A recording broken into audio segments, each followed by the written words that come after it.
Sir నమస్కారం sir. Sir మేము మళ్ళీ బ్రీఫ్ ఇస్తాం సార్. మేము 2010 నుండి 14 నుండి అసిస్టెంట్ ప్రొఫెసర్గా జాయిన్ అయిన మేము గత 12 రోజులుగా ఆదివారంకి నిరాహార దీక్షలు, రిలే నిరాహార దీక్షలు చేసినా సరే మా సమస్యను పరిష్కారం చేయడానికి ఏ అధికారులు కూడా ముందుకు రాలేదు సార్. వినడానికి ముందుకు రాకపోవడం మాకు చాలా ఆవేదన కలిగించింది సార్. 12వ రోజు కూడా వైస్ ఛాన్సలర్ గారు వచ్చి మీ సమస్యలు ఏంటని మీడియా ముఖంగా మీ సమస్యలు ఏంటని తెలుసుకోవడానికి వచ్చాను మాత్రం, కానీ ఎటువంటి పరిష్కారం చూపించడానికి కూడా రాలేదు సార్. ఆ రోజు మీరు కలెక్ట్ చేసుకొని మా గురించి ఆ రోజు మధుమూర్తి గారితో ఆర్టీ చైర్మన్ గారితో మమ్మల్ని కలెక్ట్ చేసుకొని మీరు విరమించండి అని మాకు చెప్పిన తర్వాత కూడా మళ్ళీ మిమ్మల్ని మేము స్వయంగా కలవడం అది జరిగింది సార్. మేము ఇలాగా ఐఐటీల్లో ఎన్ఐటీల్లో టాప్ 1% గోల్డ్ మెడలిస్టులు అందరినీ తీసుకొచ్చి మమ్మల్ని ఆ రోజు 6వ వేతన సంవరణ ప్రకారం బేసిక్ ప్లస్ డిఏ ప్రకారం మాకు జీతం నిర్ణయించబడింది సార్ 2010లోనే. బయట యూనివర్సిటీలకు అప్పట్లో మాకు 10,000 వచ్చేది సార్. అదేంటి కాకినాడ, అనంతపూర్లో కాంట్రాక్ట్ అధ్యాపకులకి 10,000 వచ్చిన టైం అప్పుడు మాకు 33,000గా నిర్ణయించి అందరూ రెగ్యులర్ ఫ్యాకల్టీతో సహా ఈక్వల్గా మాకు అప్పుడు నిర్ణయించారు సార్. అలాగే 2015లో కూడా అప్పుడున్న వేతన ప్రకారం మాకు నిర్ణయించారు సార్. 2018లో కూడా డిఏతో సహా మాకు అందరికీ నిర్ణయించబడింది సార్. ఆ రోజు కూడా మన గవర్నమెంట్లో ఉన్నప్పుడు మాత్రం నిర్ణయించి మాకు అప్పుడున్న రెగ్యులర్ ఫ్యాకల్టీతో పాటు హెచ్ఆర్ఏ మాకు ఎలాగా ఫ్రీ అకామిడేషన్ ఇస్తారు కాబట్టి డిఏతో కలిపి నిర్ణయించారు సార్. ప్రతిసారి కూడా యూనివర్సిటీలో మాత్రమే నిర్ణయం తీసుకునేవారు సార్. ఫస్ట్ టైము ఇలా గత వైసీపీ ప్రభుత్వంలో మేము ఎన్నిసార్లు వినతలు ఇచ్చినా సరే మా వినతలు పట్టించుకునేదే కాకుండా మాతో మాట్లాడడానికి కూడా కేసీ రెడ్డి గారు కానీ హేమచంద్ర రెడ్డి గారు నిరంకుశంగా పాలించి మాతో ఎప్పుడు మా వినతలు విన్నవించుకున్నది కూడా లేదు సార్. మళ్ళీ మన ప్రభుత్వం వచ్చిన తర్వాత మళ్ళీ మేము రిక్వెస్ట్ పెట్టుకుంటే గవర్నింగ్ కౌన్సిల్ అప్రూవల్ ఇచ్చి ఒక లెటర్ గవర్నమెంట్కి రాశారు సార్. ఏంటి సో అండ్ సో ఇలాగ వచ్చారు, మేము చెప్పిందే ఈ ఐఎన్ఐటీల నుండి వచ్చారు, టాప్ 10% వీళ్ళ జీతం ఇలాగ నిర్ణయించబడింది, వీళ్ళ జీతం 15లో 18 ఇలా పెంచాము, ఇప్పుడు కూడా పెంచడానికి సానుకూలంగా నిర్ణయం తీసుకొని ఒక లెటర్ రిజిస్ట్రార్ గారు రాసి పంపించారు సార్ గవర్నమెంట్కి. అందులో చిన్న టెక్నికల్ డిఫికల్టీస్ వచ్చి ఫైనాన్స్ డిపార్ట్మెంట్ హైయర్ ఎడ్యుకేషన్ కూడా త్రూ చేసింది సార్.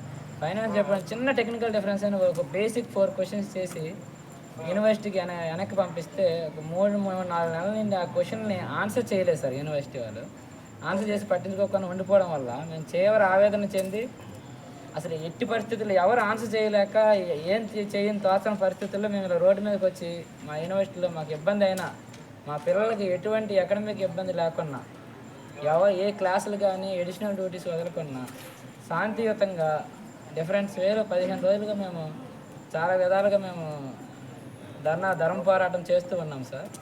మీరు మాకు మొన్న కూడా పర్సనల్ అపాయింట్మెంట్ ఇప్పించి 40 నిమిషాలు మీరు మాతో మాట్లాడి అన్నీ తెలుసుకొని మీరు మా విషయాన్ని అడ్రస్ చేసి లోకేష్ గారికి కూడా తెలియజేసి లోకేష్ ద్వారా యాప్స్ చైర్మన్ కూడా అడ్రస్ చేసి మాకు ఓఎస్టీ గారితో కూడా మమ్మల్ని అడ్రస్ చేయించారు సార్. నేను ఓఎస్డీ గారికి అన్నీ వివరించిన తర్వాత మీరు చెప్పినప్పుడు ఓఎస్డీ గారికి అన్నీ వివరించిన తర్వాత ఆయన అడిగిన కూడా 3 క్వశ్చన్లు సార్ లాస్ట్లో.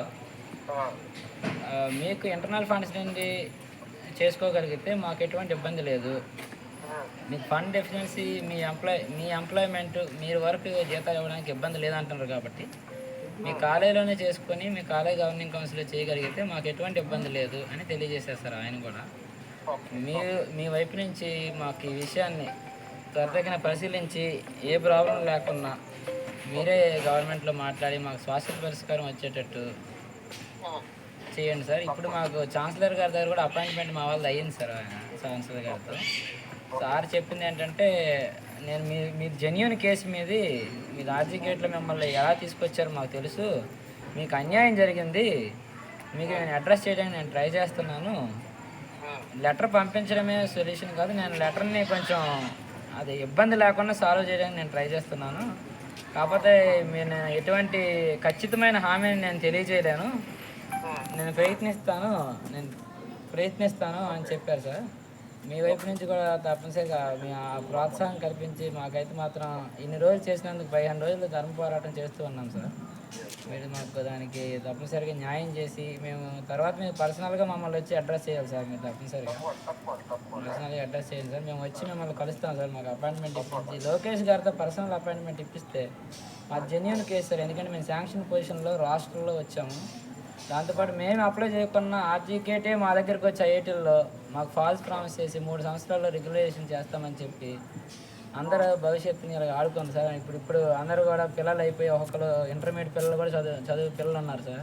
ఇప్పుడు బయటికి వెళ్ళే పరిస్థితి కూడా వాళ్ళకు కూడా లేదు సార్. ఎందుకు వాళ్ళ శ్రమ అంతా దోపిడీ అయిపోయింది. ఇప్పుడు వెళ్ళి మళ్ళీ ఓపెన్ కాంపిటీషన్లో కాంపిటేట్ అయ్యి కాదు సార్, ఈ యూనివర్సిటీ మాకు అన్ని రకాలుగా ప్రామిస్ చేసి ఆ చేసిన ప్రామిస్ని మేము నిలబెట్టుకోమంటున్నాం సార్. మేము గొంతమ్మ కోరికలు కానీ ఇంకొక కోరికలు కానీ కోరుకునేది లేదు సార్.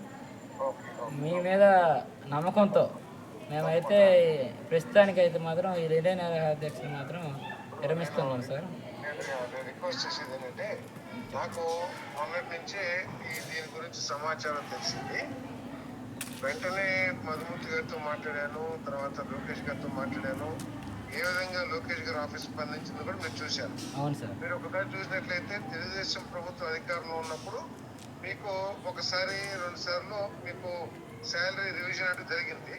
గత 5 సంవత్సరాల్లో ఒక్కసారి కూడా జరగకపోవడం చాలా బాధాకరం. ఇప్పుడు కూడా ఏంటంటే ఇద్దరు మినిస్టర్ గారు కానీ ఛాన్సలర్ కానీ ఇద్దరు కూడా సానుభూతితోనే ఉన్నారు.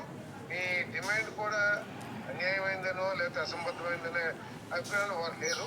అయితే కొన్ని సాంకేతిక కారణాల మూలంగా కొంచెం ఆలస్యం అవుతుంది.